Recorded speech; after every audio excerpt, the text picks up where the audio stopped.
Fantastic. All right.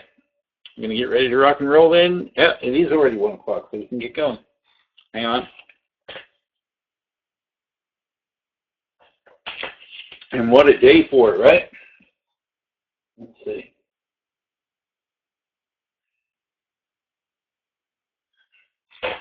All right. Access to this webinar is for educational and informational purposes only. Consult a licensed broker or registered investment advisor before placing any trades. All securities and orders discussed are tracked and monitored in virtual trading accounts.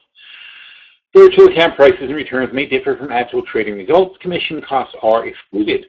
Neither PhilStockWorld.com, PSW, nor its affiliates, nor any of their respective officers, personnel, representatives, agents, or independent contractors are in such capacities licensed financial advisors, registered investment advisors, or registered broker-dealers. Nothing contained in this webinar, website, or promotional material constitutes promotion, recommendation, solicitation, or offer of any particular investment security or transaction. Trading options involves risk. Visit the OCC website, www.optionsclearing.com, to read characteristics and risks of standardized options. PSW provides education and training services that are meant to teach you the risks and potential rewards of trading options, and we are not a service that tells you what to trade. We are not implying or guaranteeing any profit. As always, do not trade with money that you cannot afford to lose. Past performance does not equal future results, and results discussed in this webinar are not typical and are only valid on that specific or identified date. Your results may vary. By accessing this webinar, you agree to hold the above harmless from any losses you may incur as a result of the information discussed in the media identified above. By accessing this webinar, you agree to be placed on our mailing list and receive our newsletter. Rest assured we take your privacy very seriously, and we will not distribute or sell your information to anyone.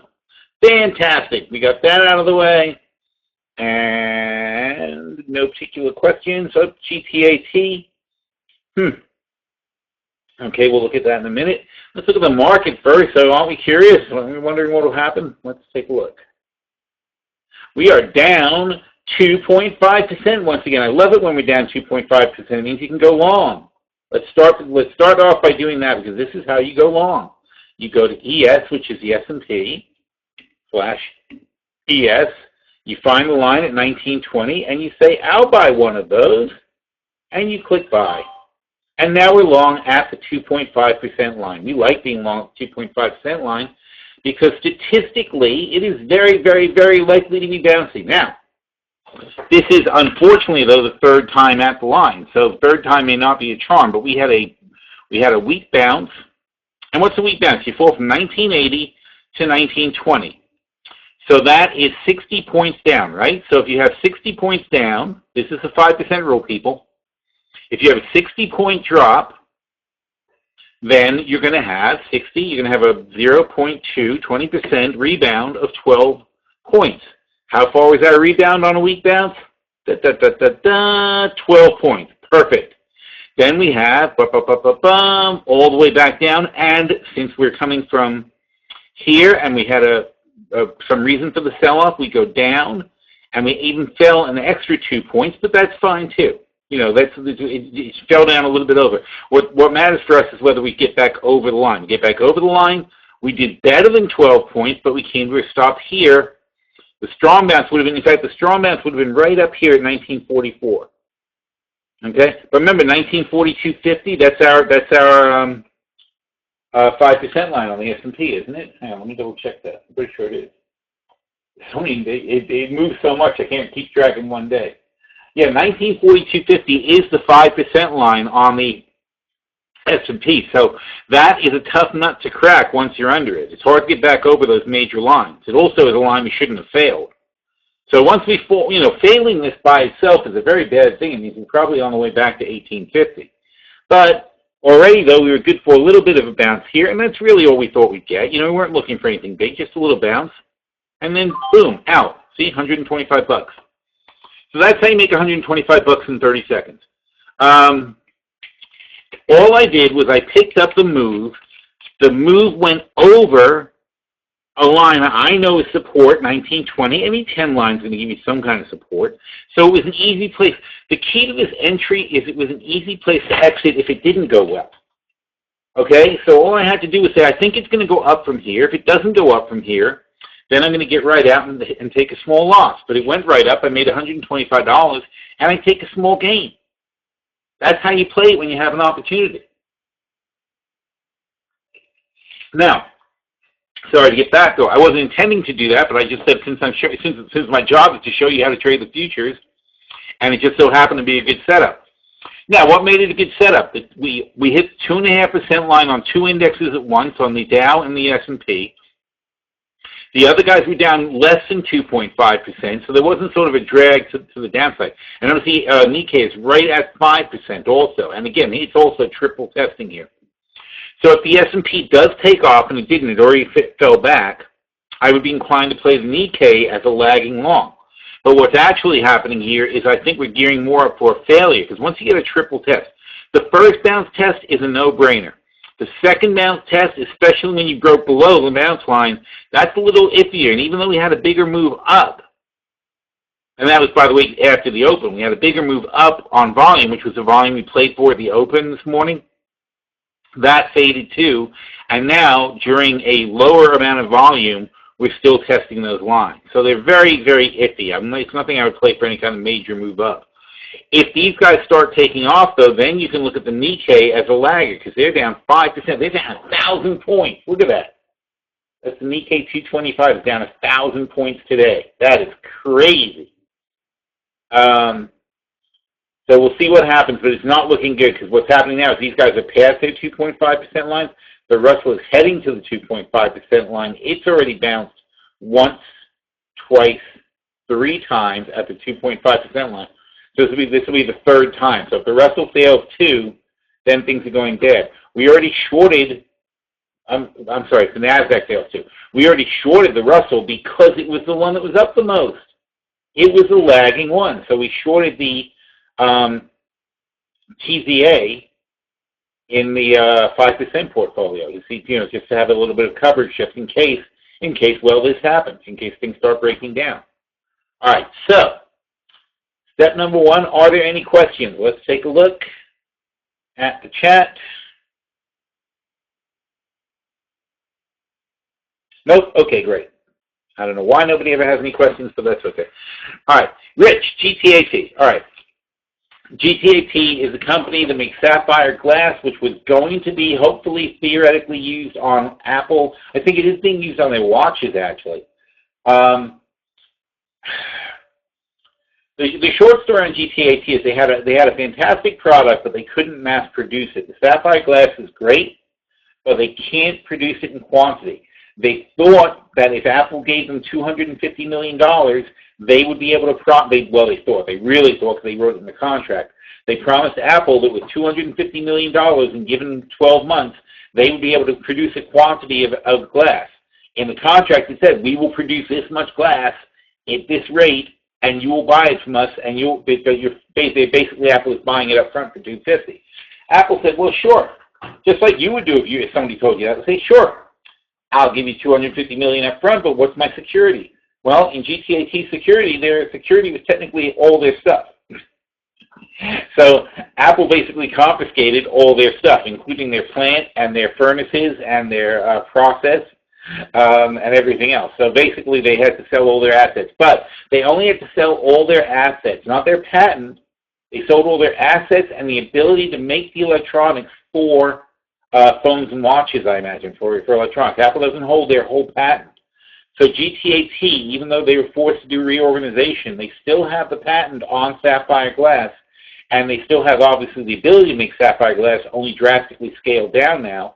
And they're going to go back to the main use for it, which was solar panels, because it's a good indestructible glass for solar panels in certain situations is in demand. And there are other specialty uses for the glass that are in demand. So they're hopefully, without diluting themselves too much, they'll be able to get the funding and get themselves back into some sort of a role where they can become profitable down the road. Now, people have already lent them $100 million. So, there are people who've looked at them and said, I think this company does have a future. We'll see what happens. But, we still have some of the long-term portfolio from when we had a disastrous relationship a long time back. So disastrous that when it was 10 cents, we didn't buy more. We bought more when it was 30 cents or something. We stopped buying when it was 10 cents. I wish we had bought more now, but it's too late. So they just started popping back up. That's GTAT. TQ is a new symbol. And the Q, that symbolizes their bankruptcy. GTATQ.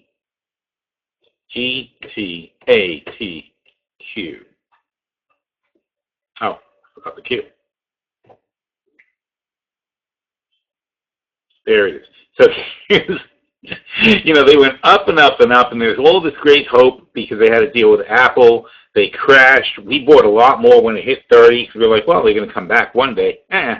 So far, no. Well, they're finally back to the 30 that we bought them at, but it has not been a good road for them. Still, overall, I think they could they could get back to like 250, and that would be a huge gain from where they are. So I still like them as a speculative play down here.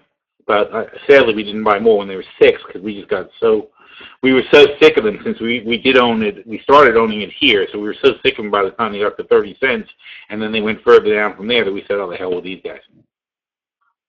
In fact, where is it in the long-term portfolio? Long-term. There we go. I think we have a bunch, though. 4,000 shares. We don't have a lot. If it is $2, we'll be happy. How is the long-term portfolio doing? Ow. Oh, that is painful. All right, so we had a discussion about selling all this stuff yesterday, and I really wish we would have because we lost like 2.5% today. I mean, that's a lot of money. 2.5% on this portfolio is quite a lot of money. We're down, I don't know what the actual number is, but we're down a lot. Now, of course, some of it's intraday, and a lot of it is the SCO, whereas, oh no, that's SCO's in the short-term portfolio. Nope. So some of it is intraday nonsense that you can't trust these spreads, especially when the VIX is rising. And the VIX shot way up today. Went from 26 yesterday to 32. So that's what is that? That's like 15% or something like that in the VIX. So when volatility increases, because in this portfolio we're mostly selling volatility, it makes all of our positions look bad. That's all there is to it. This doesn't help either. We have Netflix. Netflix, even though it's at 105, it's on the money for us, and the increased volatility has raised that price back to $16.55, which shows a $66,000 deficit on that position. All right. I mean, we're up on the position, but we still owe $66,000, and that's that's one that I wouldn't sell because I think it's going to turn around. I don't think Netflix will beat 105.71 in January. It's at 108, it's basically there now. I don't think they're going over that. And if they do, I'm happy to roll it because I really don't believe in that company for the long term. What else about we were talking about dumping the entire long-term portfolio yesterday, and probably will come to regret that, especially if we start breaking down from here, because there's no good way to protect all those positions. We have a lot of, when we didn't have a lot of positions, it was easier to say, oh, we'll keep them or whatever, and we'll adjust. But as you can see now, we're breaking down. And what did I just call for in chat? I just called for a cover, right? We just had where are we? So in our member chat today, yesterday we had a play on the front that was using an SQQ spread to cover. And let's take a look at how that went. You see, the thing is, as long as the market doesn't completely collapse, you can always layer on protection. Okay, and what does layering on protection mean? So yesterday, for example, we've had in the long-term portfolio, not in the long-term portfolio, sorry, in the short-term cover. The short-term portfolio is where we keep the positions that cover the long-term portfolio. So the long-term portfolio is basically all bullish. The short-term portfolio is not.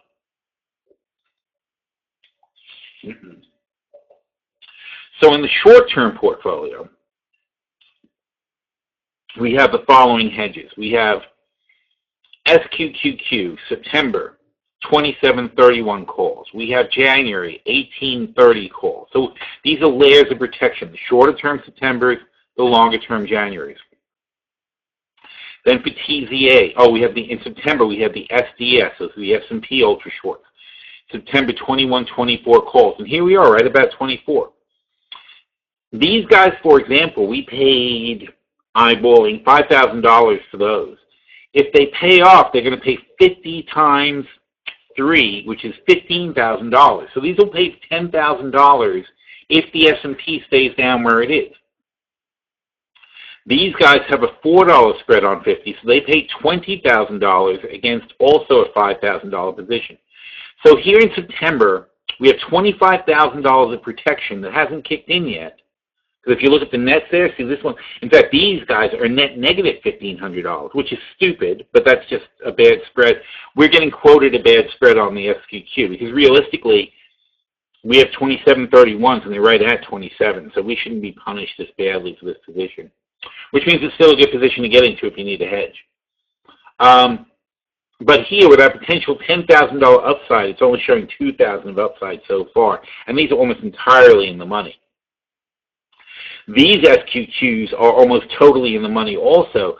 This one is 50 times, oh my God, 12. So this is a $60,000 hedge, and right now it's being valued at $14,000, even though it's $35,000 in the money.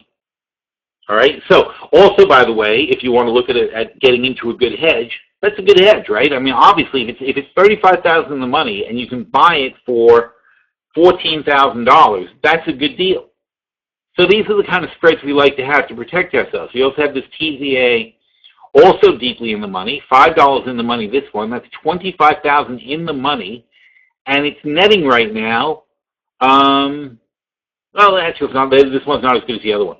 This one is netting $17,000, and it's $25,000 in the money, and then it has upside potential of $50,000 total. All right, so we have a lot of protection here, and in fact, yesterday we closed yesterday at 206%. Now it's 187. We lost 20%. We lost $20,000 in today's action this morning. That's why I wanted to cash out yesterday, because you don't keep a gain. When you're up that much, you're not going to keep those gains. You know, if something unusual was happening yesterday that gave us that total, that obviously wasn't going to last. There was no question yesterday afternoon when I called cash that this was going to last, these positions. And obviously not just these positions, but anybody's portfolio. I doubt there's anybody out there right now who has a better portfolio today than they had yesterday when I called for cash. It was just good conditions to get out. Anyhow, another huge position we have is this, we shorted 22 of the FCO 90 calls at $23. That was $51,000. We're currently up half of it, $25,000. Yesterday, this is most of our change. Yesterday, we were up about $35,000. So $10,000 of our loss came from this FCO today because oil came back down and FCO went up. FCO is ultra short oil.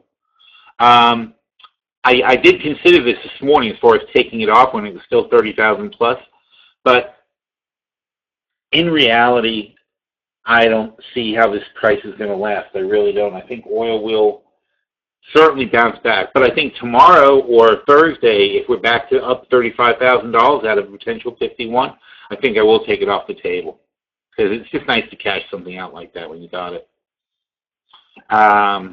What else is a big play? I know we have another bigger play. Oh, obviously Netflix, of course.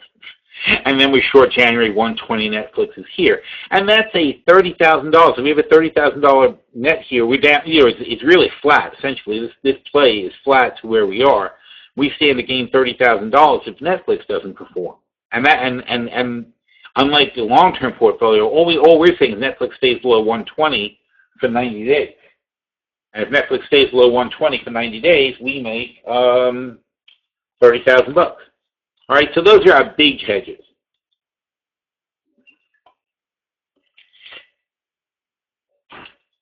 We'll see. We'll see how some of this other stuff goes. Gold, we should have cashed out. I don't know. I was asleep at the wheel on that one. Some of these things we really have to go through more carefully. We should have cashed out that naked gold play. Anyway, so that's the short-term portfolio. I do want to look more closely at the 5% portfolio, so we'll look at these positions carefully. Right now we're down 1.4%. I did not add in, though, the TZA hedge. It's not reflected here because I haven't updated the portfolio yet. But let's check on questions. Not there. There. Okay. John is this GTAT sufferer. Let's see. Any new thoughts on oil for the rest of the day? Do you have any feelings about where it'll go into inventories? I think this is a nice sell-off, and it should be an opportunity to go long. But let's go back to here. 45. I think I mentioned. I think 45 is a good spot to go long, just because it should provide decent support. But it didn't before. We were all the way down here at 44. So I wouldn't get too excited. This is, how could you not want to play gasoline at 140 though? After it was just at 150 yesterday, that's a $4,000 move up. But of course, if you look at the bigger picture, do we have a bigger picture? In the bigger picture, which I guess will be here, we'll look at RB.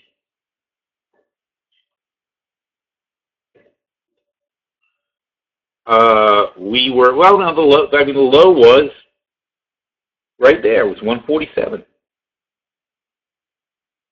Okay, so if the low was 147, no, it wasn't 147. It's silly me. The low was 130. I knew it was lower. The low was 130 on Friday. So now it's at 140. We'd like it to go to 150 and make some money, but it could just as easily go to 130. We're in the middle of the channel it's been trading at for a couple of weeks. Well, for 1 week. See, here's last week on Tuesday, and here's the channel, and here's today, and here's the channel.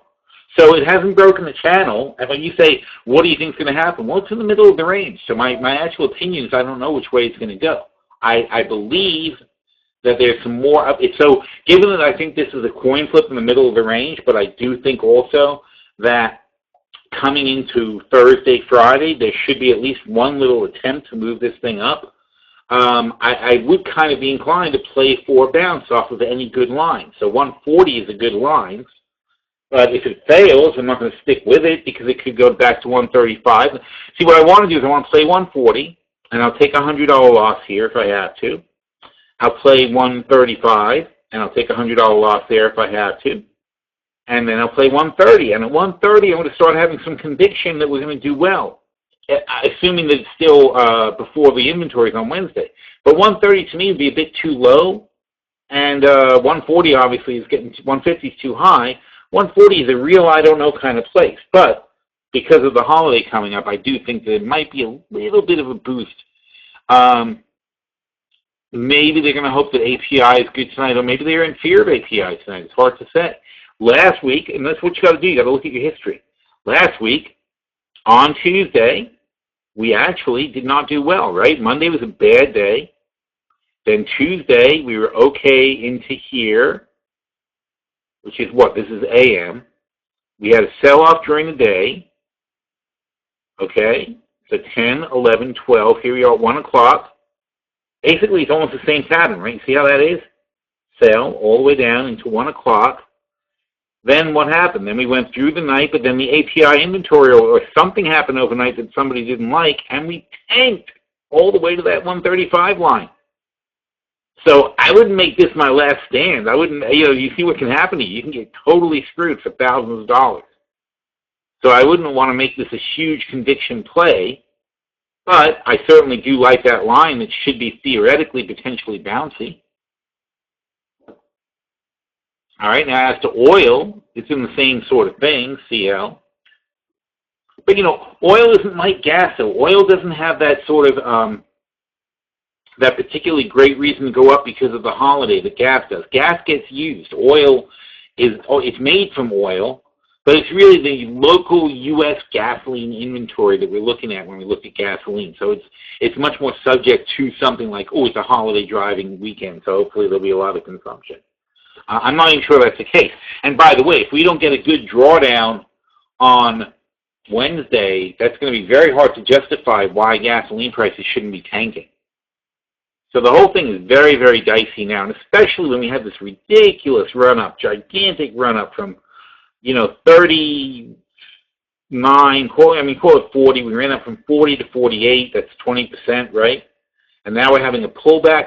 How much is a pullback? If you go from 40 to 48, that's 20%. Then a pullback is $1.50. All right, so how much is that? That's $46.50. And then another pullback of another $1.50, which is going to be a strong pullback, is going to bring you to the 45 line.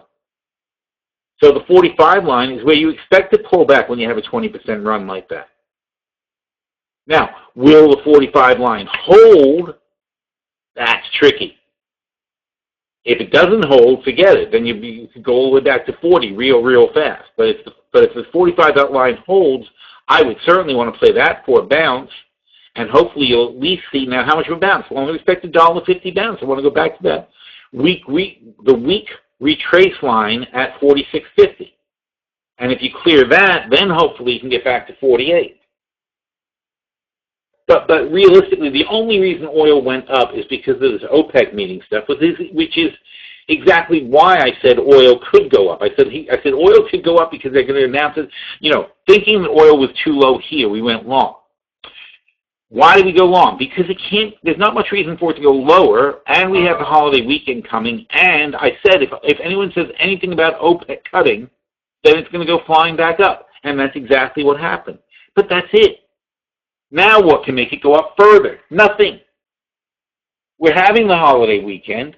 We already announced that OPEC might do some cuts. Now, if they actually do some cuts, that might do it, but they have to do that at a meeting. They're not going to announce before the meeting that there's going to be cuts, and the meeting's not until September something, I think late September or maybe October. So there's not going to be, having rumors that OPEC's going to cut is already pricing in an OPEC cut. If they don't have a cut, then you're going to have disappointment and things are going to sell off. In between, you can have rumor driven up, down, but now we know that an OPEC cut theoretically gets oil back to about 50. OPEC cut plus holiday weekend is $50. Okay? Once you're bored with the OPEC cut talk, you still have a holiday weekend. That didn't go away, but it didn't support 50. It's barely supporting 45. But I like 45. So 45, yes, I like it long. 140 on gasoline, yes, I like it long. But not with any major conviction here. It's over. We had our play. We had a fantastic play off the bottom. Time to move on and trade something else, like the one I just made money on. I wasn't planning on playing the S&P, but it just had a good setup, so I played it. Oh, here's the Russell at 1920. Oh, missed it. All right, well, let's try it here. All right, so there's an entry at 1920.50. And we're going to see how this line holds up. Now that I made the play, I'm going to check my other charts. So everybody looks a little bit like they're willing to bounce. Well, that wasn't the Russell. Silly me. That was the S&P. But there's the S&P at 1920. Everybody looks like they're a little bit bouncy, and the S&P is still laying on its line. So that's a good one to take a little poke at.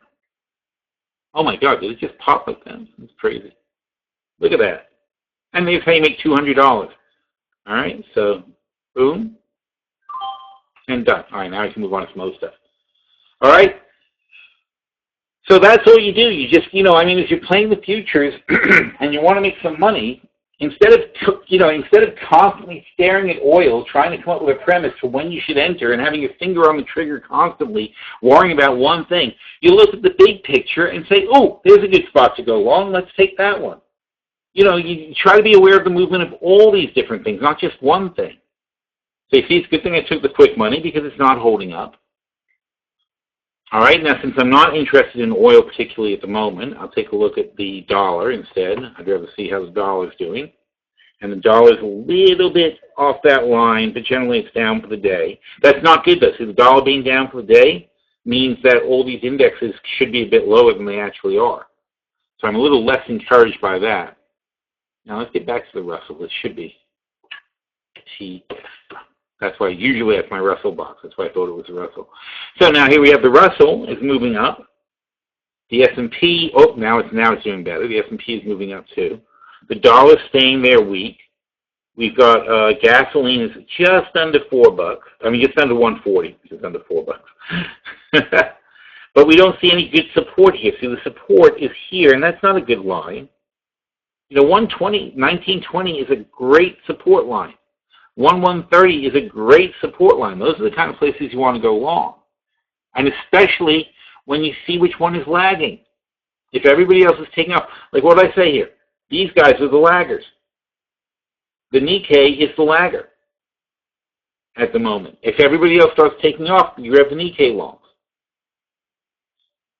All right, let's get back to questions, if we can find that thing. There it is.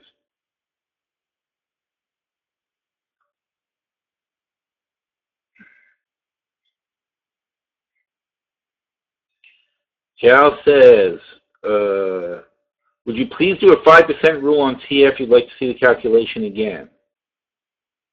Okay. All right, let's see.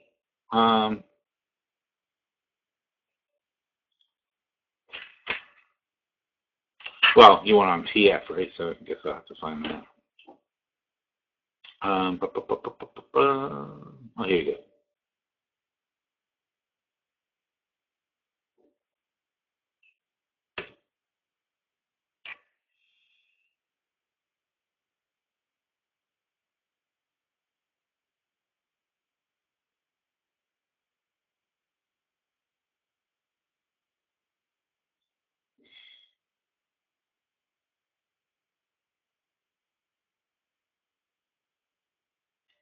Okay, what's at the hour? Let's do the hourly chart. Well, actually, no. So let's start this way. First of all, you always want to start with the big picture to see where you are. So in the big picture, we fell from 13,000 to 11,000, and clearly this is weekly chart. Clearly, very strong support at 11,000. All right. So part number one of the 5% rule is what's 11,000 plus 10%, let's say. So 11,000, since we see that's a very strong line. So we say 11,000 times 1.1, that's 1210. Do we see any correlation at 1210? Oh, sure we do. We see definitely that it's had support and resistance at 1210. All right, so that confirms that this move is using 11,000 as a base. Now, what's 15%?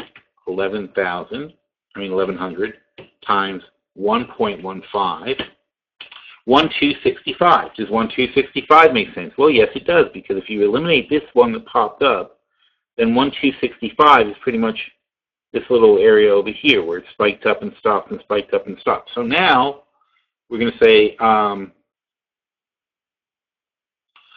just to confirm that, you say 1100 times 1.2, and that's 1320, and 1320 happens to be the exact top of where the Russell hit.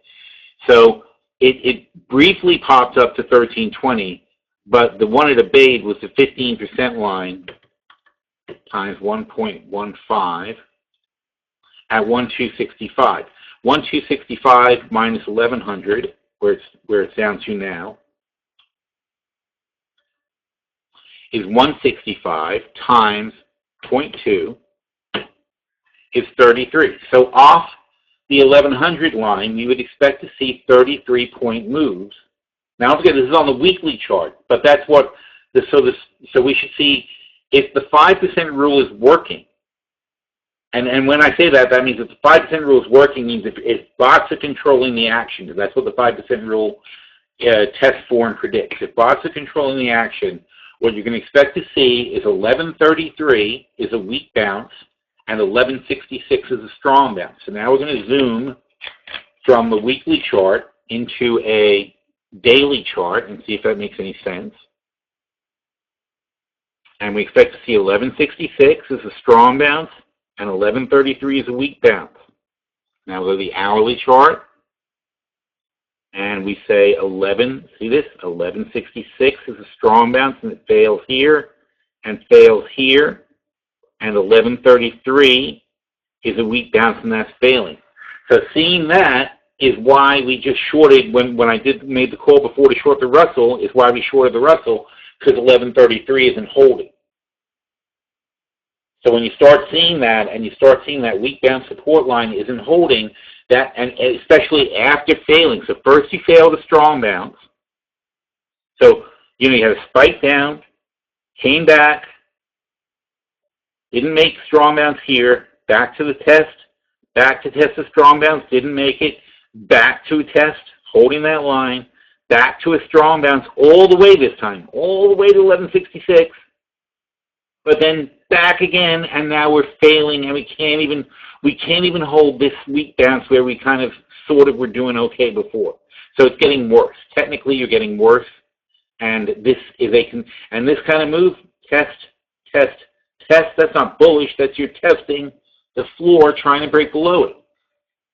All right. So most likely, this thing's going to break down further, which is why we took those TCAs earlier.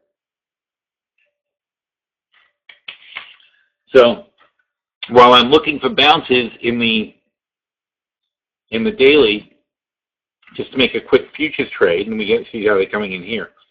So while I was looking for these bounces here, I don't have a lot of faith in this, and we're not going to be excited about anything until we see some of those better lines coming up.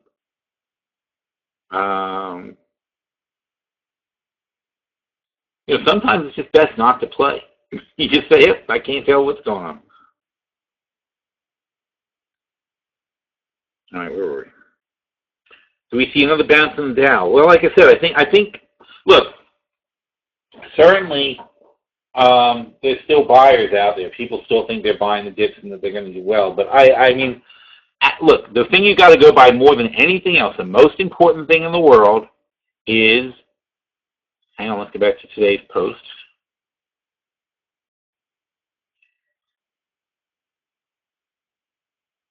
Is this? 1130 weak, 1160 strong. It really is 1133 if you calculate it properly, but I rounded it off to the even numbers. All right, it's not an exact science. I mean, I know like some people I know it drives them crazy. But my daughter, if you don't do things exactly, she freaks out. But if there was 1133, you can fail, but I think 1130 is still some support. But if 1130 fails, forget it. Then you're in big trouble. That's the way I look at it. So I ran it down to the lower number, even though the actual number is 1166 and 1133 and 1166. So all these, as you can see, are obviously rounded off. They didn't all work out perfectly that way. When you have 5 red boxes on the strong bounce line and you have any red boxes on the weak bounce line, that's not a good bullish market. That's not a good play. All right, that's why we were bearish yesterday, and that's why we were bearish this morning. We were bearish, but even though we were bearish, we played for the bounce this morning off of these lines. You got to realize that about the futures. I mean, you guys ask me these questions. If I write this, I'm writing this to that minute. Like when I was updating my post at 9:30, I said, in today's open, we can play our index lines, and I actually reposted that right after I wrote it, so I can tell you the exact time I wrote it, 9:14. So 9:14, I like playing the bounce off the 2.5% lines because we were down 2.5%. They made good bouncy lines. Now we're down, still 2.5%, still 2.5%, 2.15%, 2.06%, 5%. These aren't coincidences, folks. These numbers work, right? So you look for the opportunity because it hit a point where I expected it to be bouncy. And then you check your premise and say, well, was it actually bouncy or not? Now, I like the S&P. The reason I like the S&P for playing long off a line like this is, first of all, it tends to have really good support at its major lines. That's number one. So you can always, it's so easy to pick up like some quick money as long as you get it in and out real fast. And another thing is, though, these things don't move that much. Each one of these guys is only like 1250 or something. So it really doesn't kill you if you get it wrong. It's not as likely to burn you as like the Russell, which can burn you for a few $100 in 10 seconds. Although that just did. That just dropped the whole point. I've got no reason to go long right now, otherwise I would. So here we are testing that 140 line. On the whole, things look weak, and like I said earlier, look, also you have to have a premise to what you're doing. So,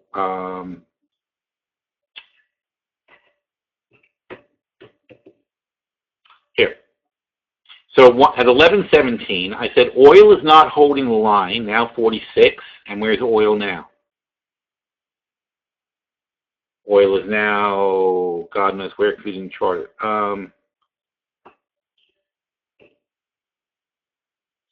So oil, I said oil, so here we were at 11 o'clock, or 11 whatever it was, 11:18. I said oil's not holding line. So right at this spot, this is what I observed. I said oil's not holding line, now 46, and that sector hasn't rolled over yet. But keep an eye out. So what I was looking at was saying these guys, XLE and OIH, were not down as much as oil. And look at how far they have to fall to get back to their lows. If oil's going back to its lows, why wouldn't they go back to their lows? And then if they go back to their lows, they're going to pull the entire sector down with them, and they're going to, and since they're a pretty big weight on the S&P, those energy things are about 15% of the S&P, then the whole thing will start falling apart. And if the S&P goes, then everybody goes with it. So that's my, that's an intraday premise. That is 2 hours after we went long, we were already looking short. So you have to be very careful about these futures trades. They change just based on the news flow. But like I said, I'm only trying to make, if I make $100 real fast, I'm perfectly happy with that. I mean, who wouldn't be? I mean, honestly, I don't know many people who aren't. Even Donald Trump is pleased if he makes a couple of $100 for doing like nothing.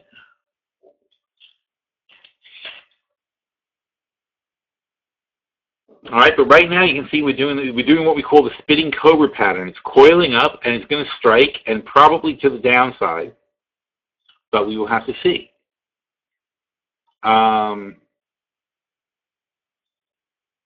Questions? Where was I? Meeting room, right?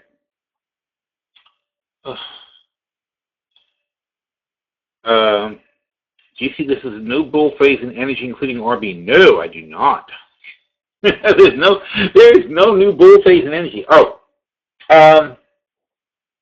Today, for example, they had record auto sales. The auto industry is doing fantastic, and I imagine that Ford must be up. Let's see how people are looking. Futures, Invis, stock screener chart. Here you go. So here's Ford. Oh, well, it's a crappy day, but Ford and GM. That's really sad. Anyway, they all announced really good auto sales today. Point being, though, that there are about 200 million cars in the U.S. And they're about, the age of the fleet is as old as it's ever been. It's close to, I think it's like 10.5 years or something like that, maybe even 11 years old. Let's say 10. So we're going to divide that by 10. If the age of our fleet is 10 years, that means every 10 years, 20 million cars get rolled over. Okay? That means the oldest cars, a lot of these older cars, there's 10 million plus cars that still get an average of 20 miles a gallon. But 5 years ago, Obama passed regulations, so the cars have to get 30 miles a gallon on the average for the fleet. So every year, we roll over 20 million cars that go from 30 miles a gallon, okay, to, they go from 20 miles a gallon to 30 miles a gallon. So 20 million cars times 750 gallons. That's 15 billion gallons divided by 42. 357 million barrels of oil is used up by 20 million cars. But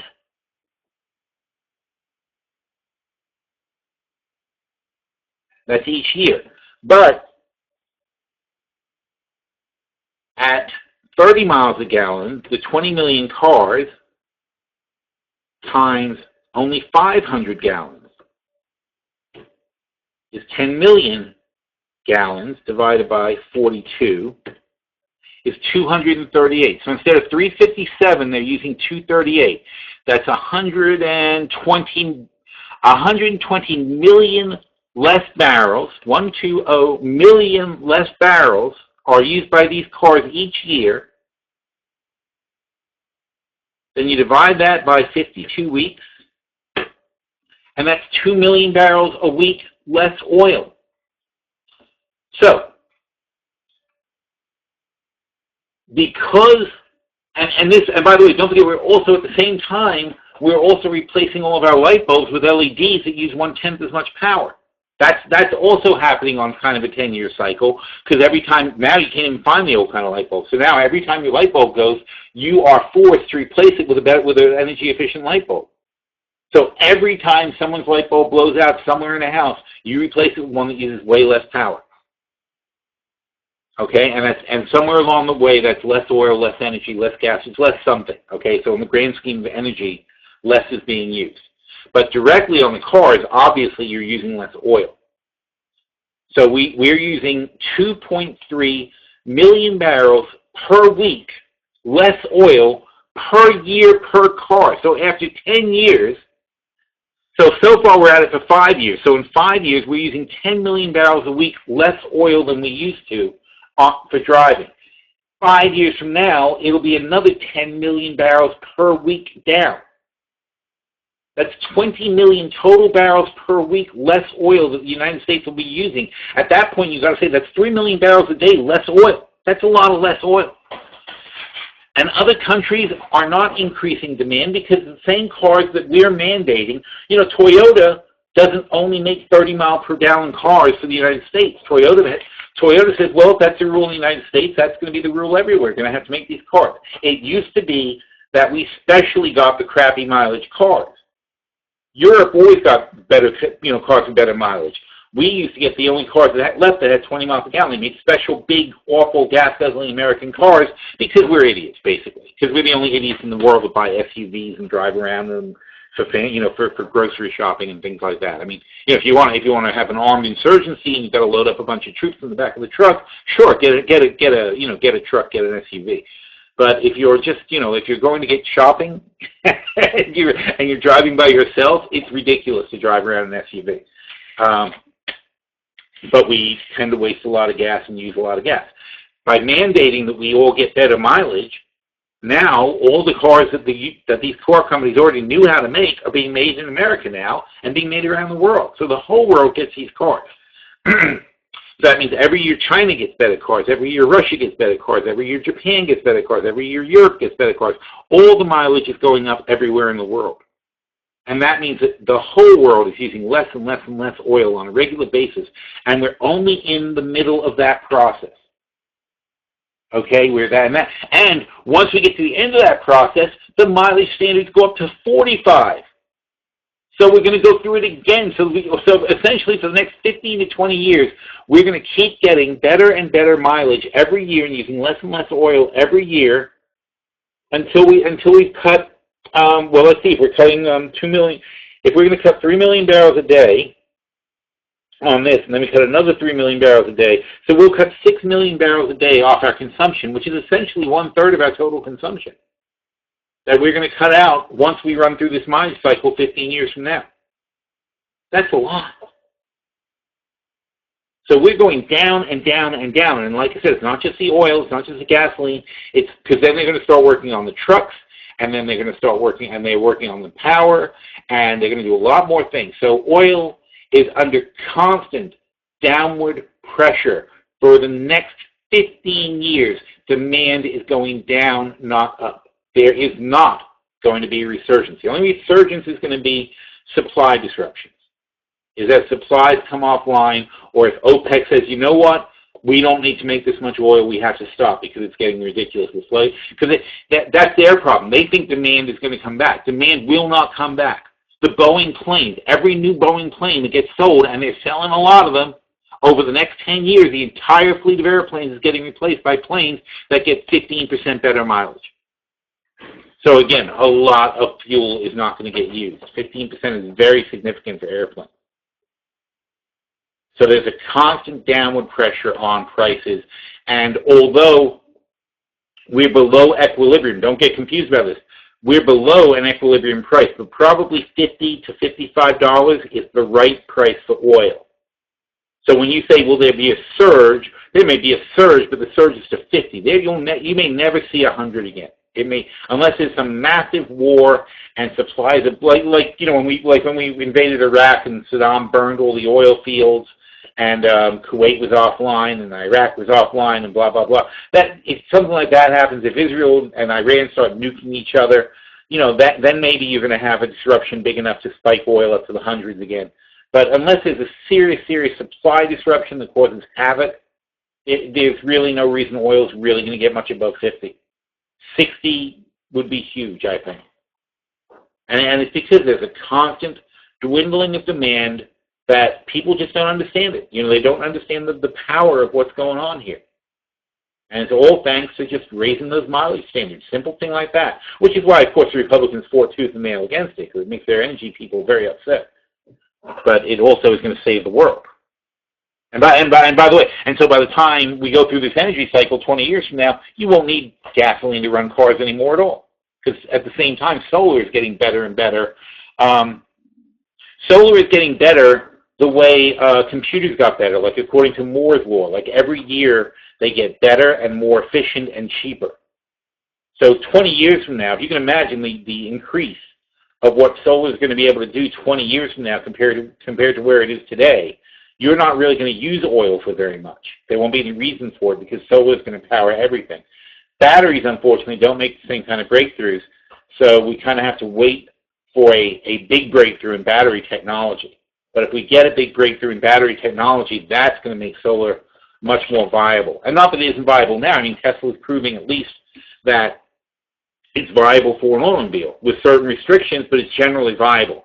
So it's not like we're miles away from being able to run our cars on electric. It's not like we shouldn't. It's not like we can't have electric everything. It's not like we can't power our whole home with solar and get off the grids. All that stuff's going to happen. I mean, probably in our lifetime. And God, if we actually invested in this stuff, if the government actually spent some money, even more so.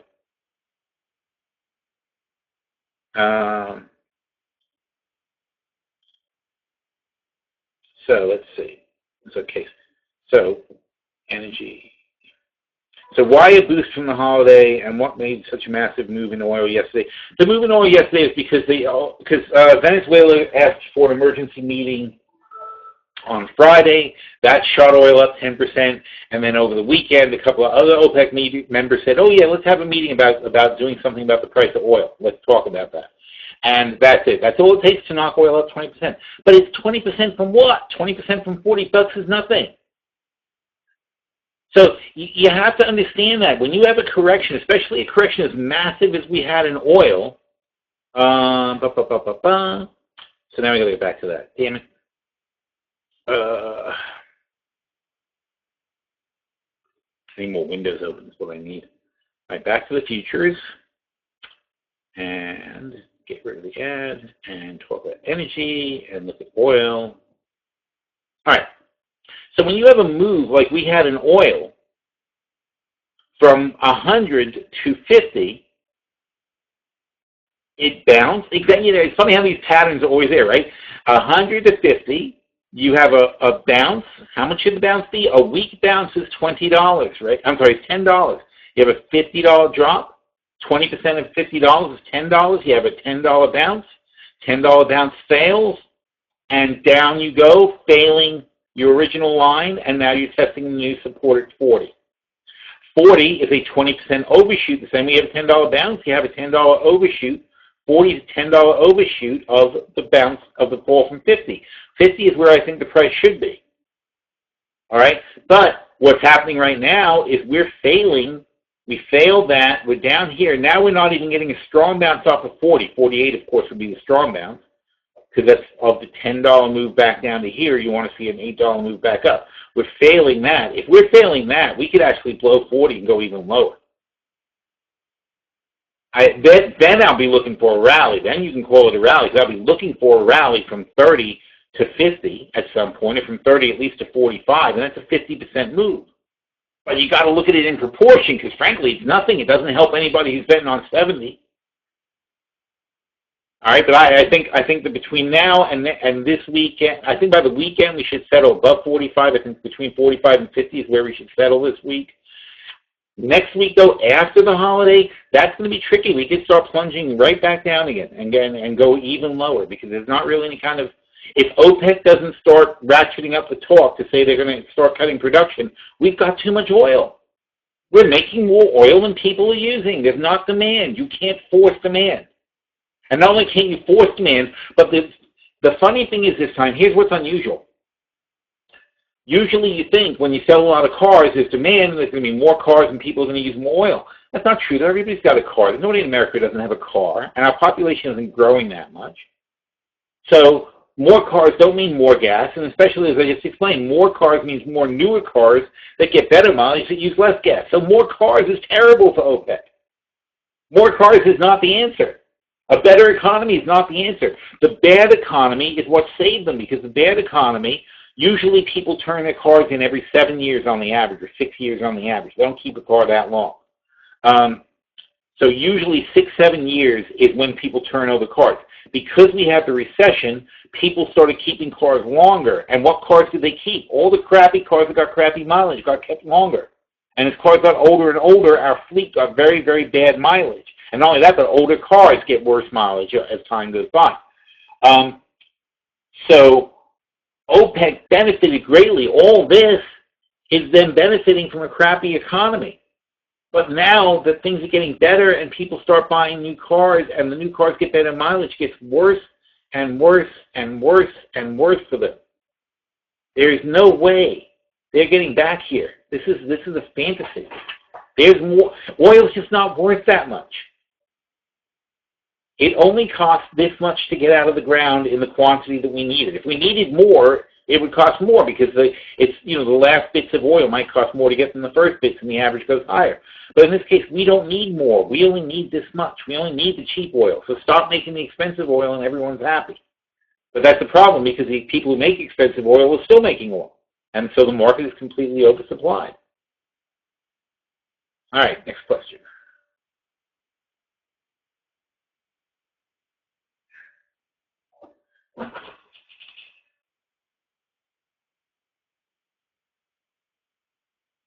What's a good protective stop on TF? Well, it depends where you enter. That's a weird question. If I enter at 11:30, I'm going to certainly stop out at 11:29 with a $100 loss. So that would be I guess you'd call that a protective stop. It depends on your entry point. Depends on what, and also you've got to have a premise. What do you expect to be happening?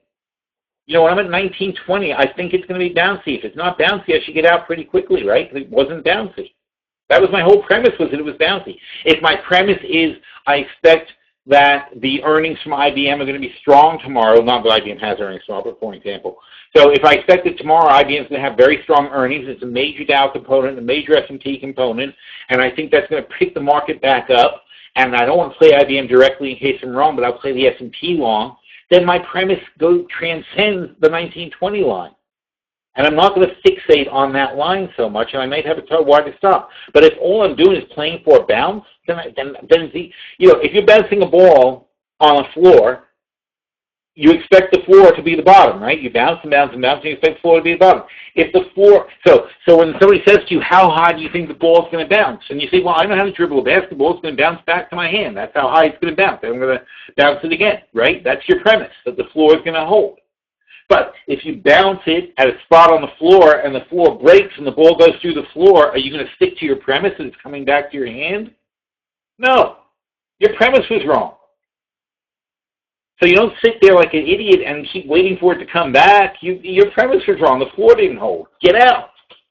Stop making that bet.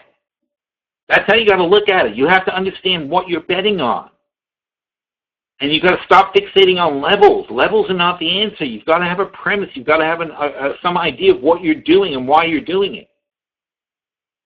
All right, so a good protective stop is one that violates your premise. And it depends on what that premise is. This is not, don't come to me for technical answers. I'm not going to give you technical answers because technicals are bullshit. You got to learn how to trade, and that takes work. I didn't know you considered NKD part of the main indexes gauge. No, Nikkei is not really part of it, but it's fun because it's a very laggy indicator. If the dollar goes down, the Nikkei goes contrary to the dollar goes down, the Nikkei goes up. So that's an easy one. You can always play that. But then also, if our indexes start taking off and you missed it, then you look for the Nikkei to pick up because it generally is going to be a lagging index. So, well, these are not strong moves. Okay, so you're not going to see it probably here, but where is it? Oh, here it is. Here's Nikkei. So you see you get a little teeny poke up in the Nikkei here, but it can't really quite get back over its 5% line. So that's a bad sign. But if these guys really took off, you'd see the Nikkei pop back over that 5% line. It'd be a great play. So right about where it is now, it's a good little play to go long if the other indexes got over theirs. But you're not, because look, S&P minus 2.53.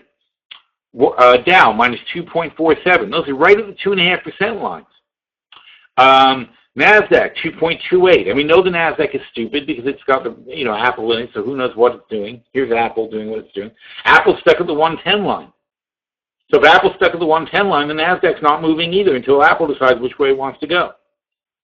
And then here's Russell at 2.11%. But none of these guys look strong. Again, with the 5% rule, on a liquid index like these, 2.5% is also going to be significant, and so is 1.25%. You break it down. If you're between 2 and 2.5%, it means you're probably going lower because you're consolidating at the 2.5% line for a move down. So if you're sitting there below 2% and testing 2.5% over and over again for the afternoon, the chances are tomorrow you've got at least another 1.25% move down. So all these are looking bad. But but again, they're subject to all kinds of vagaries. I mean, anything can happen. While the market's moving back and forth, any announcement can send it flying from a Fed official or something like that. With 1100, you must hold in that example. Yes, on the Russell, 1100 is a must hold. Well, wait. I wish I could remember these things. No, I think 1100 is a must hold on the Russell. No, it's 1140. Oddly, oh no, I'm sorry, 1200 is a must hold on the Russell. We're below that though. So when I'm talking about 1100, it's just the line of the moment. It is not the must hold line. The must hold line is higher on the Russell. And for what reason? I don't know actually. I don't remember. I think that's off the way bigger picture. I think you have to go monthly to figure that out. We were only looking weekly. So if we go monthly to the Russell, see here weekly we were looking at the 1100 line because it had good support. But if we go, or daily, I'm sorry, we were looking daily, and we had, oh, that's right. So daily it was 1100. Monthly on the Russell, we really had we had consolidation at 400 and 800, and therefore 1200 became the must-hold line. Now, must-hold was must-hold for a market breakout. For us to consider this a market breakout, 1200 had to hold. 1200 is not holding. We're not in a breakout. So we may go back to a lower line, but I don't know if we will, because I think that 1200 is the real line on the Russell. If you're over 1200, you're in a rally. If you're not over 1200, you're not in a rally. But here's the weekly view. And even here, you can see how 800 is a well-tested area. We consolidated. We broke out. Then it goes to 10,000, little consolidation. Then to 12, rejected, rejected, rejected, and then up and over. But all that is an overshoot. So you have an overshoot at 13, an undershoot at 11, but our must hold is here. So 11 is just the bottom of the Russell range, basically. 10%. 10% is a very normal range for it to move back and forth in. If we were more bearish on the markets, 10,000 would be our line. But we're not that bearish. We think the market should be up here if things we think the market should be up there if things were going well. They're not going well, therefore we're bearish. That's what the must-hold line is for. The must-hold line tells us, should we be bullish or bearish? If we're going to be bullish, these lines must hold. That's what it means. These lines must hold for us to be bullish. Unfortunately, we've had a hell of a hard time getting there this year. Let's see. Yeah.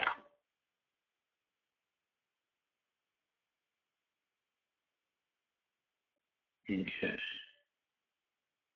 Okay, we talked about, but the price is not based on global demand and not just oil. Well, what do you think global demand is? What do you think people are doing with oil? I mean, actually, well, it's true. Actually, in India, they're cooking with it. But in most parts of the world, in India, the number one use of oil is cooking. But of course, not the same kind of oil. But it's still oil. It's still something that's used and has energy content. But no, generally oil. Cars are the number one use of oil in the world. And globally, there's a lot of them. That's what consumes the most energy. Second biggest use of energy is electricity. Again, these are two things that the world is fixing.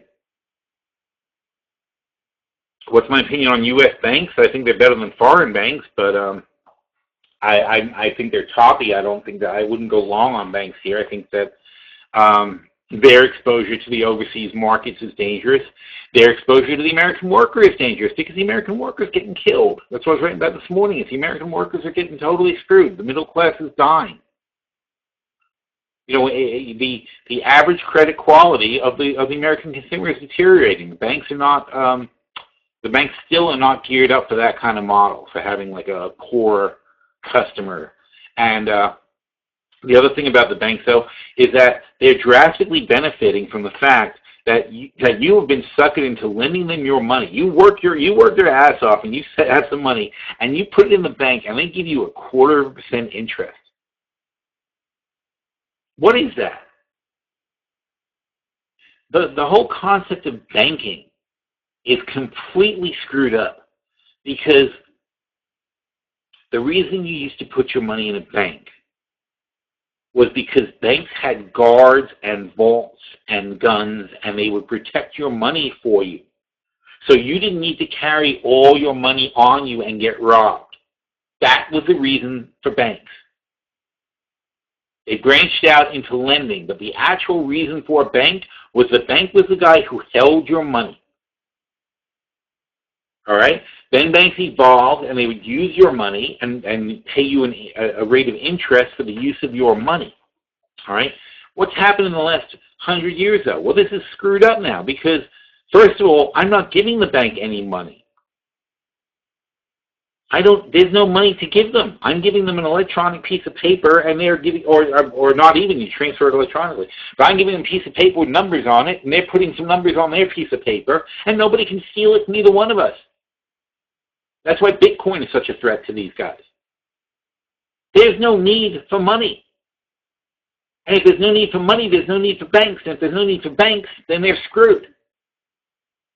So what happens now, even more so, is when I do give them my money, which I have no reason to give them at all, if it's stored electronically, I'm giving them my money, and they're not even paying me interest on it, and they get to use it. And not only do they get to use it, but they get to lever it up 10 times and use it. Thanks to the Fed. So if the rate of interest, if the people start demanding a rate of interest, and internet banking is going to change this. You're going to see there's going to be competition. Because, I talk to these guys all the time, venture capitalists and stuff, about these sort of things. You have things like lending clubs and stuff like that. As internet banking becomes a bigger thing, and people start trusting the fact that it doesn't make any difference if I give Bank of America my ones and zeros, or whether I give it to Bitcoin, or whether I give it to some other lending club or whatever. But the point is, I should be rewarded for letting them hold my money, my theoretical money. I'm not being rewarded at 0.25%. It's completely ridiculous. It doesn't keep up with inflation. They're getting fantastic use out of that money and making a ton, but they're not sharing it. So why am I giving it to them? I need to give it to somebody who would actually share it with me. It's a huge scam. So no, so long term, no, I don't like banks long term, because people are gonna realize that it's a waste of money. Short term, yeah, of course, people have the habit. Trying to get my mother to use Bitcoins instead of a bank is impossible. But my kids, they don't care about a bank. They think, to them, Apple's a bank. My kids would rather have an Apple, a Starbucks card or an Apple card than money in the bank. To them, that's as good as money because that's what you do with money. You buy stuff with it, right? So if there's no benefit to keeping money in the bank. My kids know that. They've kept money in the bank. They've seen their savings account. There's no growth in a savings account because you put your money in it. It's actually the worst place to put your money. And that's what kids are learning these days. So banks are either going to have to start lowering their margins to attract people, or they're going to start losing market share. That's going to be a big problem for them. Tomorrow is oil inventory. With everything you said about the lack of demand in oil, would you anticipate a drop?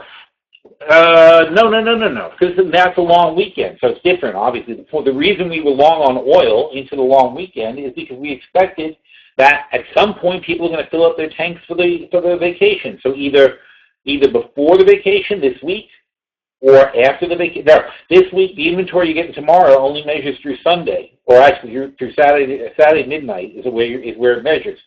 So even if it's not a particularly good report, people are going to still have a hope that people are going to fill their tanks up this week ahead of the long weekend and then use their gas and then fill up again. So it's like getting a double whack, right? Because you're actually going on a trip and using your gasoline. That causes a draw. It doesn't take a lot for you to draw a few million extra barrels. So they'll be very disappointed tomorrow if there's not a decent draw in oil. But they're still, even if they're disappointed tomorrow, they're going to have hope that next week there'll be a draw. It'll show up somewhere that there'll be a draw in inventory. I personally, and I mentioned that this morning's post, I personally live in a neighborhood with middle-class people mostly. We're like the best house on the block. I have friends, though. I live next to Montclair, New Jersey, which is one of the richest towns in New Jersey. But as a mix of people I talked to in the last week or two, I'm very surprised at how many people aren't going anywhere this weekend. You know, usually say, where are you going? You know, everybody's like, I'm going to Florida, I'm going here, I'm going there. People aren't going anywhere. So many people are staying home this weekend, possibly because it's late and the school year already started. Like for us, my kids have to go to school tomorrow, which is stupid to me, but they have to go to school tomorrow, Thursday, and a half a day Friday. So they're starting their school ahead of the weekend, then they go on the 3-day weekend, then they come back on Tuesday and start school like normal. Possibly because it's late and screwed up everybody's plans, but also I really think just because of the economy, people are just not into like taking an arbitrary 3-day weekend to spend. You know, it costs you $1,000 to go away for the weekend at least if you're doing something. So people aren't into spending the extra $1,000 to go somewhere. It's not because of the gas, obviously. That's the thing. You don't make your decision whether or not to go take a road trip on the gas. You make a decision based on the hotels and whatever else you're doing. And I see just so many people not going anywhere, not doing anything. I think there's maybe a disappointing weekend. But that being said, I'm not worried about what I think. I'm worried about what the people trading oil think. And the people trading oil will be very disappointed if they don't get a good draw tomorrow. But even if they are disappointed, there's still going to be hope into next week's inventory. So one way or another, I'm going to be long on oil. And I'm just allowing for the possibility this might not be the week. Paul says, buy oil. Wait, this is confusing. Oh, Mary says, where do you see the bottom this week in SPX? Do you look at sentiment? I don't really look at sentiment. I mean, I'm sorry. I look at sentiment if I see it and I think it's interesting, but I don't think it's much to go on because, unfortunately, most of these investors are idiots. You look at the sentiment polls and they're so wrong so often. It's hard to go by. It's almost like you want to be contrarian, but then they're not that bad that I would be contrarian about it. Oh, sorry about that. I'll stop in a minute. Where are we? Oh, so now oil's taking off. Damn it, it was at 140. What happened? Did I miss that? All right, anyway, we missed gasoline. So where do we see the bottom? I see the bottom of the S&P at 1850. I think 1850 is a fair price for the S&P. So if it goes back down there, I'm kind of gung-ho to buy. And if it fails, then I'm going to say, oops, guess not. But that's where, even last week we started buying. When we tested 1850, we bought a whole bunch of stuff last week. We added to our portfolio. Now, looking at the action today and this week, I'm kind of regretting because I'm thinking, you know what, maybe we should just cash everything out. We're still working on that idea.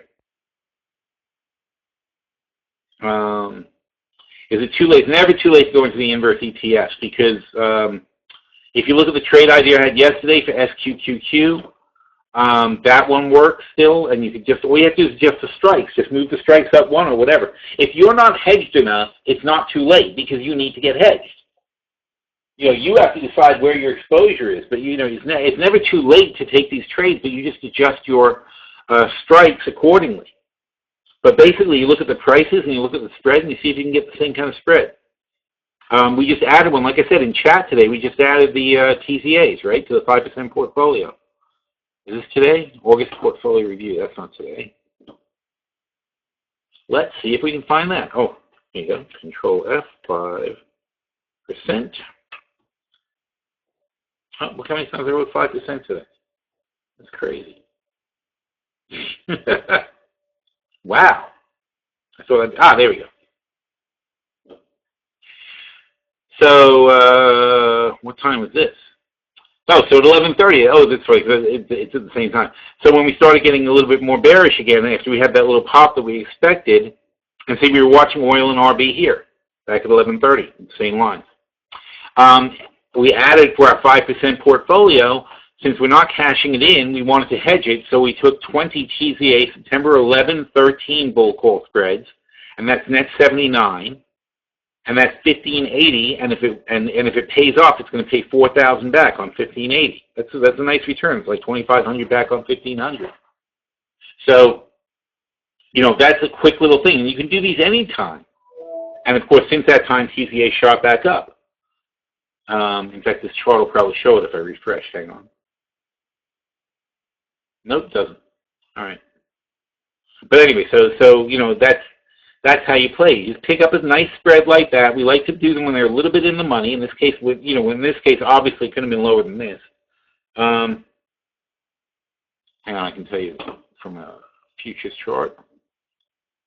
Here's the Russell. Here's 5 minutes. And what time is that? 11:30. So the Russell was up around here, and we decided that it was not having a good bounce, so it was too weak. So we shorted it, and we added the TZA shorts, and it's gone down considerably since then. All right, so TZA is the ultra against the Russell, so TZA shot up since that time. But that's all. You got to pay attention to the charts. You got to pay attention to the relationships. You have to understand what you're trading. I tell people there's no shortcuts to these things. You have to learn how to trade. And if you learn how to trade, and if you treat it like a serious profession, you can get really good at this stuff. But, everybody says, what's this level? Where do I enter? That's not the way you learn. You need to take the time to sit in the chat room like we have and talk about the market and understand the market and spend time in these webinars and learn what's actually happening. And understand why you're making this trade. Not just, do I have a trade? Can I copy it? Why are you in this trade? What's the purpose of it? What are you hoping to accomplish? And if you can't answer those questions, why are you putting your money into it?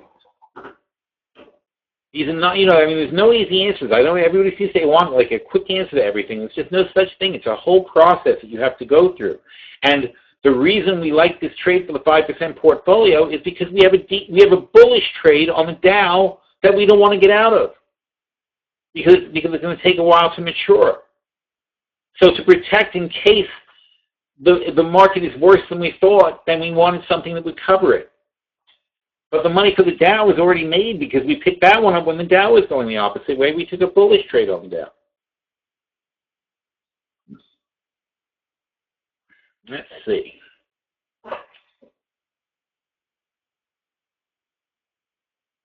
Is it too late to go into invert rate? Yes, that. Is Greece fixed and now China's focus? Greece is not really fixed, but Greece is ignored now. Greece is now where it should be, which is completely irrelevant compared to China. China is an epic disaster. So Greece is just something that's not even worth paying attention to at this point. John says, with the S&P over 1920, do you think it's worth another long shot? No, I don't, because like I said, we had weak bounce, weaker bounce. So that's not a good reason to go long. That's a reason to think it's going to fail, which it is in fact right now failing. Jim said, I thought we were going to Reno. Jim, you must be the skier Tahoe, right? So Yeah, I honestly, that was the best advice I've given all week. Nobody wanted to listen to me. I said, sell everything yesterday and go to Tahoe for 6 months. That was my plan. My plan for the market, the best thing to do is sell everything, go to Tahoe, hang out, watch the leaves turn, and then the snow comes. It's going to be a beautiful snow year. There'll be 20 feet of snow. You'll be stuck there. Nobody can come through the mountains, and you'll be loving it. It is the best. That would be my plan, because I think this is just going to be a rough 6 months to get through in the market. Do you ever look at commodities making multi-year lows and kick the tires for trade? So multi-year commodities?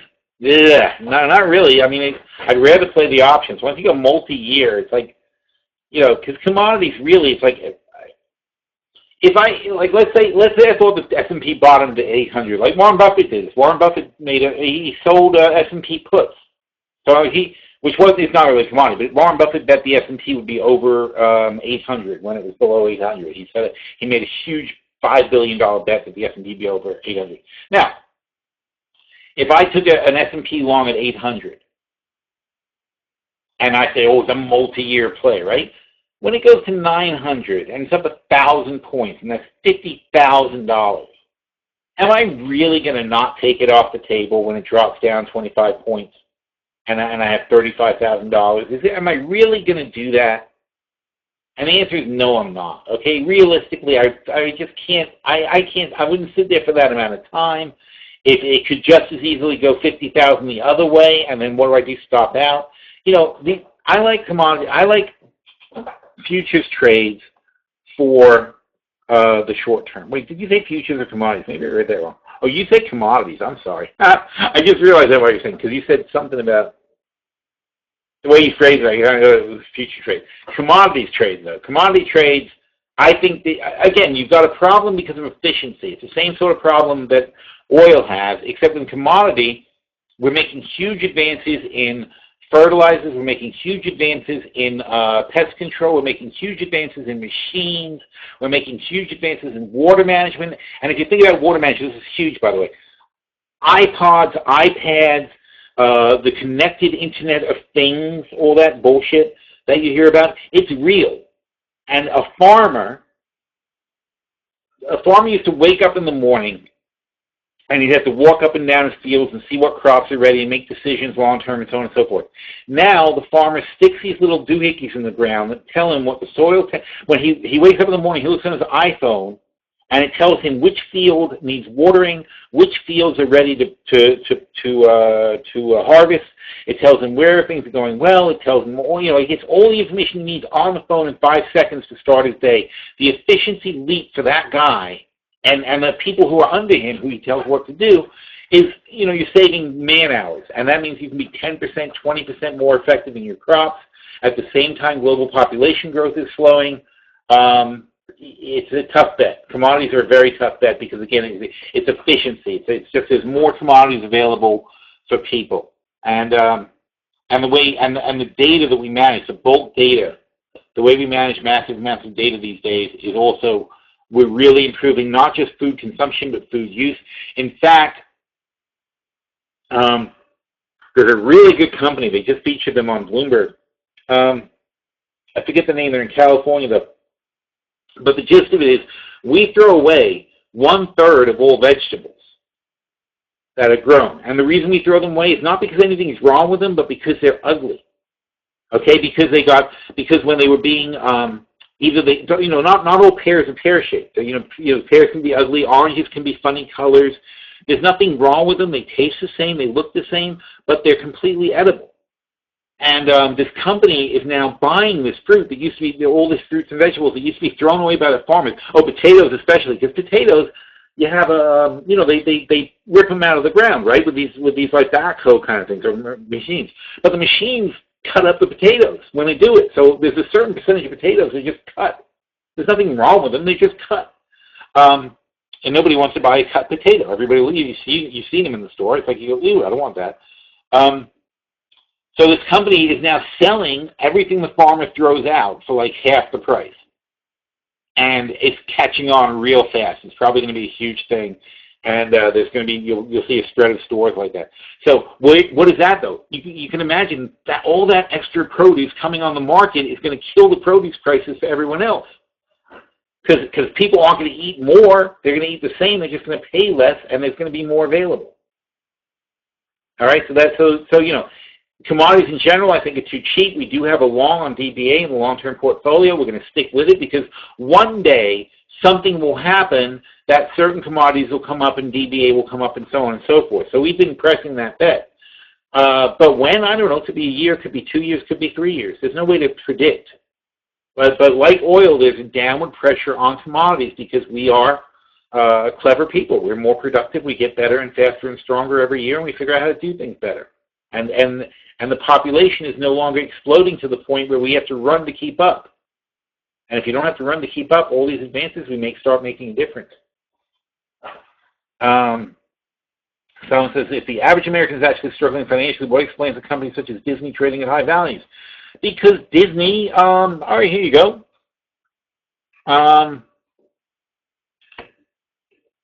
Disney annual attendance. Okay, here we go. Let's see.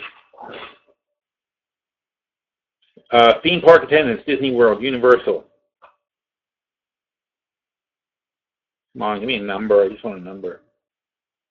3.5%, 14%. Oh, here you go. Good.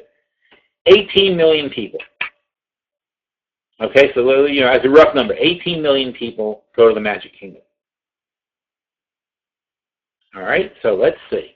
That's the Orlando Disneyland. The big. Oh, I see. It says, oh, that's confusing. Oh, you know what? This is weird because they count it over and over again. Because you know, if you go into Disney, you're going to Disney. So let's say 18 million people is the number of visitors. Now, those are visitor days. Those aren't visitors. Those are visitor days.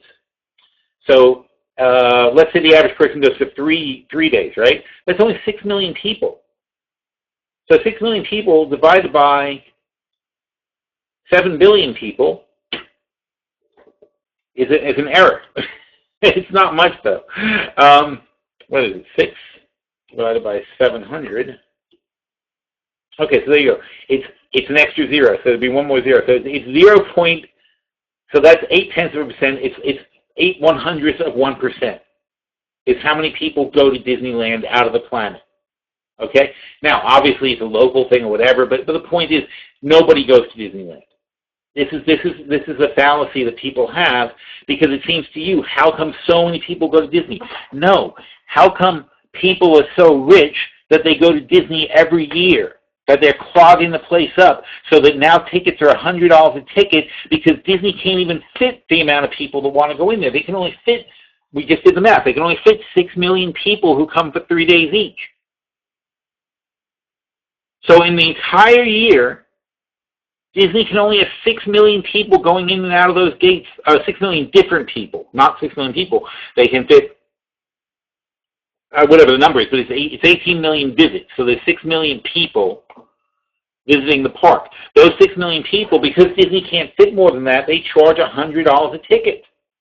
And that means everybody else doesn't get to go. And let me tell you something. I'm one of those sons of bitches, okay, because we were just in Disney for a week. My kids went every day. Okay, and that was the second time this year we've been to Disney. So I'm in the top 1%, and I'm being a bastard, and I'm consuming more than my share because we can afford it. We can go. We can afford it. We even brought one of my daughter's friends. You know, so we consume way more than our share, and it drives up the prices of the attendance for the park. It's great for Disney, but Disney is the same as like Coach or Yves Saint Laurent or whatever. It's a high-end thing that makes money off of rich people. That's where they get their money. Now, the studio-wise, the movies are another thing. They do very well in movies, but movies are still essentially cheap entertainment for people, and that's still popular at this time, although movie attendance is way, way down this year, because I think they finally hit a price point that people can't deal with anymore. But in general, and of course, Disney has tremendous revenues from their TV and stuff, too, from ESPN and everything. Disney has many, many little issues, though, that are hitting them. I'm disgusted at it. I mean, we don't pay $100 ticket. We buy multi-time passes. That's the other thing. See, I can buy a 14-day pass for the kids that costs really no more money than a 5-day pass does. So that's why we go twice, because we try to go twice in 1 year, and we'll do 2 times where we use our 14-day passes, because those cost like, I'm guessing, but I think they cost like $700, and a 5-day pass costs $600. So why wouldn't I take a 14-day pass? But because I take a 14-day pass, I'm paying less, but I'm using up a lot more park space than regular people would. And it just, the prices just get driven up and up and up, and the day rates for Disney are like $100+ per person. It's insane. So of course they're making money. If you can get away with charging that, of course you're going to make a fortune. And that's only one park. They've got several parks. But even if you add up all the Disney parks, right? I mean, you're still not even getting to 0.1% of the population going to Disney. 1 out of 1,000 people go to Disney in the average year. That's not having anything to do with what the average American does. So is it 5% portfolio give us these kind of trades? Yeah, I don't think we discussed anything that hasn't been in. We have the 5% portfolio for shorter term ideas and the long-term portfolio for long-term ideas. And yeah, on the 5% portfolio is on Seeking Alpha, but it's also, of course, at Phil Stockwell. Everything's at Phil Stockwell. So. And let's see, the 5% portfolio, we're usually going for shorter term, not necessarily monthly or something, but shorter term trading opportunities. But our goal is to get this thing rolling and bring in a pretty consistent income. That's the idea of the 5% portfolio. And it's been a rough start because the market went haywire, but we'll see what happens. Well, 2:30, okay, got to wrap this up soon.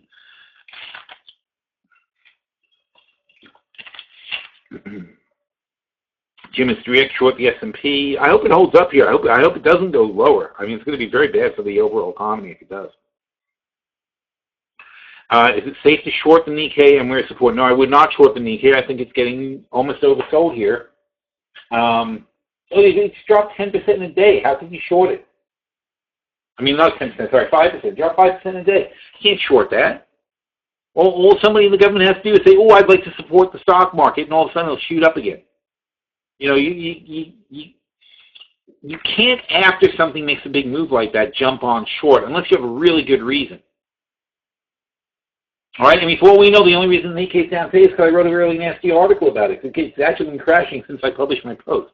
It could be the only reason it's down like that is because I pointed out how bad Japan's situation is. But people will forget by tomorrow, and it'll be all right.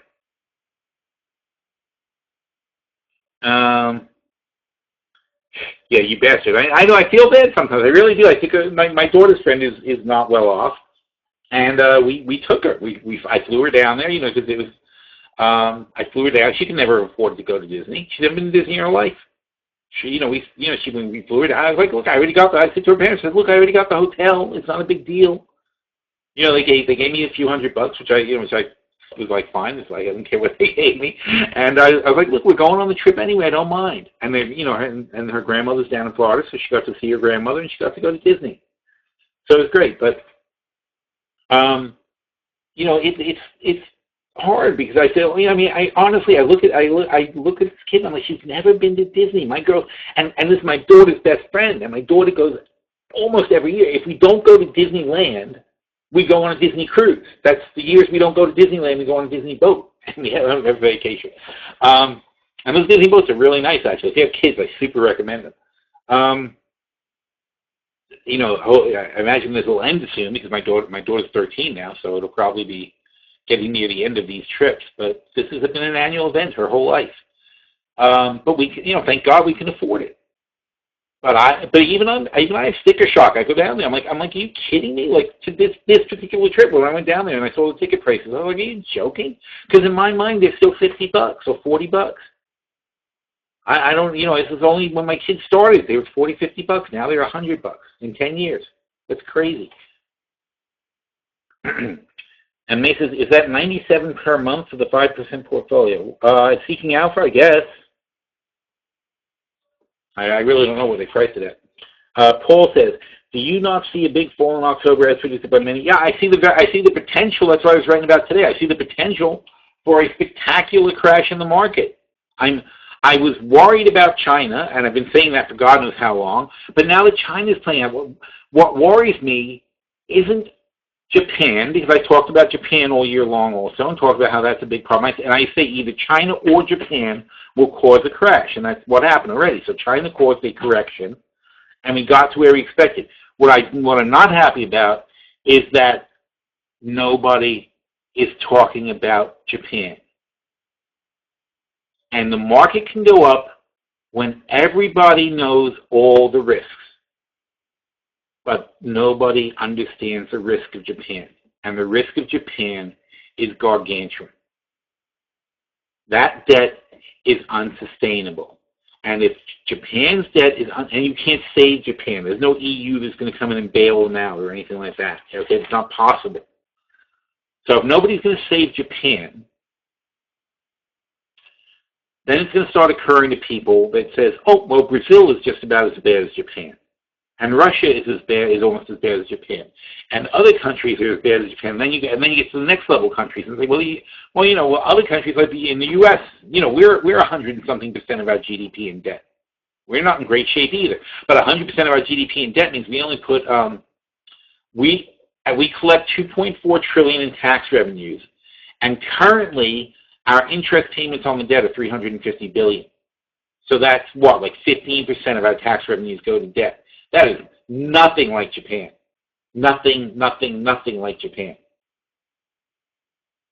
15, but still, it's horrible still. And you have to realize though that at these low interest rates, we're paying 15% of our tax revenues as debt service. What happens when those rates go up? What happens when we start having to pay 5-6% interest instead of 2 or 3% interest on our bonds? Then all of a sudden, 30% of the government intake goes to paying interest on the debt so we don't default. That's why everyone is screwed. But that then is a bullish market premise, though, because to me, the only logical way out of this is hyperinflation. If I'm a central banker and I'm sitting there with the other central bankers at the G7 meeting, and we're saying, well, what are we going to do about all this? And you say, well, okay, either we can all default, which is going to be complete chaos and then a global meltdown, and we could drop back to the Stone Age, or we could all allow inflation to take hold and double and triple the size of the GDP while attempting to manage the debt as a proportion of the GDP, so that, in other words, if you grow your GDP faster than your debt by inflation, you can't do this naturally, but by letting things inflate and letting prices inflate and letting wages inflate, when you do that and you double and triple your GDP, if we double the GDP, but the debt only goes up 50%, it becomes much more manageable. Technically, you're still defaulting on your debt because you're paying people back in dollars that are worth a lot less than the dollars that you borrowed in the first place. So in other words, you lend the government, and by the way, anybody who buys a government bond is an idiot. But if you do buy a bond, if you give the government $100,000 for a 10-year note at 2%, you're going to get back $120,000 after 10 years. That's fixed. So the borrowing cost of the government is fixed. If during that time the government allows inflation to double the size of the GDP, what they're really doing is halving the value of the money. So they're going to pay me my $120,000 in 10 years, but it's only going to have the buying power of $60,000 today. So really, I would have lost 50% on my bond, taken a haircut as a bondholder, but the government technically will not have defaulted. They will have paid their debt exactly as they promised. All right? That's the future. It's the only logical way out of it, and we've done it before. We did it after World War II, and we did it after in the 70s when we went off the gold standard. 2 times in the last 50, 60 years that 70 years now. It's 2 times in 70 years that we've done that. And basically it's every 30 years. And you know what? Here we are at the 30-year mark again. So in other words, World War II in 45, then in the 70s, so 25-something years later, and now in the 2010s, we're going to be looking to do it again. It's a cycle. And the cycle is we are going to have to inflate our way out of this massive worldwide debt, just like we always do. All right, so there's my prediction. But that's good for stocks because stocks go up. Stocks are an asset, and as the dollars become less valuable, your stock per dollar becomes more valuable, and that's good. And that's good for gold, it's good for commodities, it's good for everything you invest in. So if you're a member of the investing class, be very excited about inflation. It's a fantastic thing, as long as you're investing in the right places. Do you think there's a better play on Taser from your previous call? Well, if they got cheaper, I do. I haven't looked. Where's Taser now? I don't know what my previous call was, but let's, I'll have a Taser. So they're at 22. I certainly don't think they're going to go below 20. So you can sell, if I ever get resolution on the screen. Hello? Here they come. There you go. All right. So it's down $1. You can sell these $20 puts, 2017s, for, it says $3.90, but frankly, let's see, how much of a gap is this? It's a little less than $2. It's a $1.60 gap, so 80 cents plus 3.40 is 4.20. All right, so I'd want at least $4. So if you sell the $20 puts for $4, first of all, why would you even have to do anything else?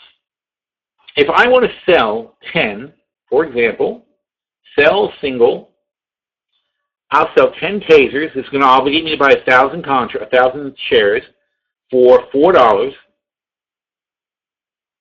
Oops, $4. Look at this. I collect $4,000. It cost me $1,500 in margin. I get $4,000 in exchange for $1,500 in margin. That's 250% back on my margin. Okay? Why would I even do anything else? The worst thing that can happen to me is Taser goes down and I end up owning it for $16 net per share. I got four in my pocket per share, and if it goes over 20, I keep the. What the heck was that? Wow, the whole thing crashed. That's weird. All right. So I have $4 in my pocket, and if it goes down, all that can happen to me is I end up having to buy Taser for 20, but my net, because I still have the 4 in my pocket, is 16. So 16 is $6 off 22 is like what, 25-something% off? It's like 30% off almost on Taser. So my worst case scenario is I own it for 30% less than it is now. My best case scenario is I keep the $4,000. Anything over 20, I keep $4,000. So Taser can drop 10%, and I still keep $4,000. There's like no downside to that. Now, if you want to get more aggressive than that, I would take half of the money. So I'm still netting it at 18, which is still a great price. I'll take half the money and buy a bullish spread. So Taser's at $22.50. You can buy the $22 calls for $6.30.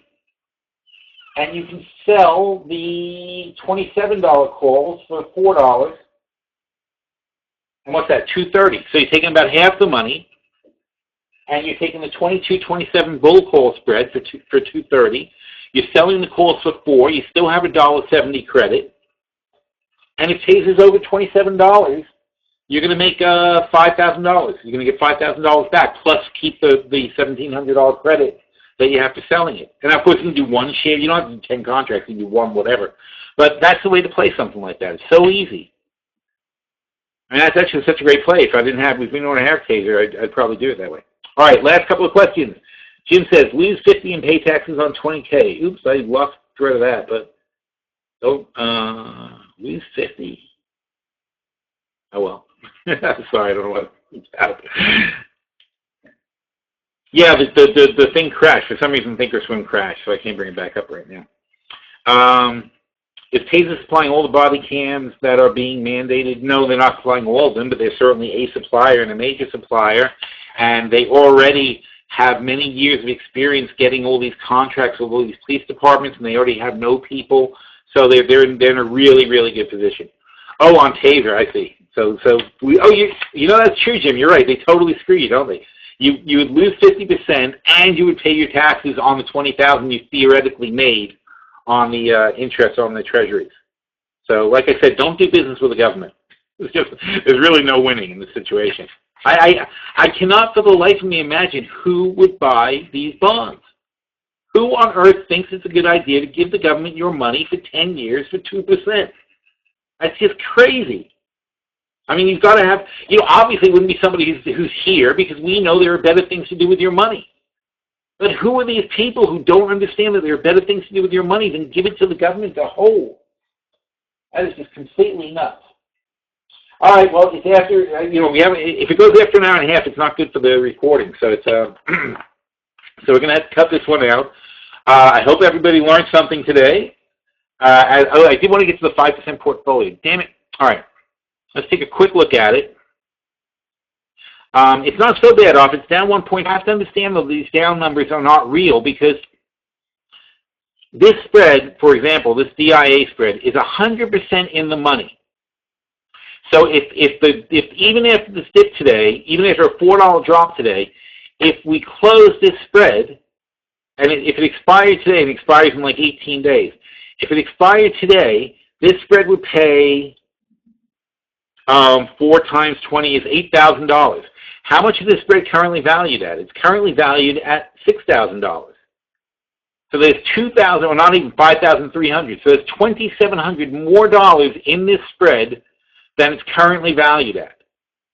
That's gigantic, because right now we're showing a $2,000 profit, and there's another 100 and something % more profit than it's showing in this trade. There's a very weird thing about options trading, because you don't really realize your full profits until it gets further along. Now with FXI, these calls are going to expire worthless, the short ones. Then we're going to sell some more, so I'm not worried about that one. The Sotheby's trade is at the bottom of the channel, but we're waiting for earnings on this one. That was always our strategy, so we're not worried about them either. Now, this one originally was a $1.60 spread. $4 minus $2.40. How much is it now? It's now $1.50. Okay, so basically, even though Sotheby's is in the low part of our range, right near our 34, we haven't lost a penny on it so far. FXI, I'm a little concerned about, like I said, this will be expiring though, and then we're going to adjust the trade.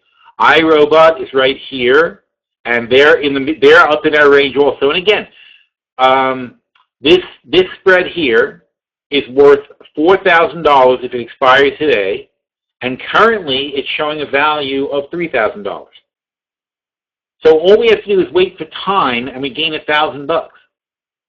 It doesn't show up in your portfolio until you get closer to expiration. So when you first start setting up these trades, they don't look good. CCJ, I might be changing my mind on them. I'm not liking the way the uraniums are starting up. So unfortunately, this is one we may abandon. I will have to take a close look at this inside. Why do we have the, I know why we have the extra call. We thought it would bounce. Yeah, the uranium story that we went into this trade for is not playing out the way we thought. So I think I'm going to give up on these 13 calls, but we will keep the spread and we will work it on it. This is a good price, but I don't see it shooting up anytime soon, and certainly not in time to save this particular position. Taser, we just talked about that one. So this is essentially the trade we just talked about. In fact, it's actually more conservative than the one we just talked about, but I still like Taser a lot. And USO, again, another one. We're in the money. USO's at 15. This is a 1150, 1450 spread. This pays 20 times 3 is $6,000, and currently it's valued at $5,000. Oh, I'm sorry, valued at $5,000 minus $2,000 over here, so it's valued at $3,000 net. But if we hold that price, we pick up $3,000-4,000 more dollars. So these trades aren't off track. It's just that due to the premiums of the options that we sold and that we have, they don't look like they're on track. But they're all on track. Every single one of these trades is looking like a nice winner, except CCJ at the moment. We haven't had any that have been such huge winners that we took them off the table. We were actually contemplating taking off the USOs yesterday, but it just wasn't worth it. There's too much money to make, and it's not in danger that we feel that we should take it off. We might change our mind about that if things go badly. But I might set up an SEO spread to cover it too. Anyway, so that's where we are there. I'm going to do a review on this portfolio this weekend, and that is definitely all the time we have for this webinar. So thanks everybody for coming. I appreciate it. All right, now see you next week.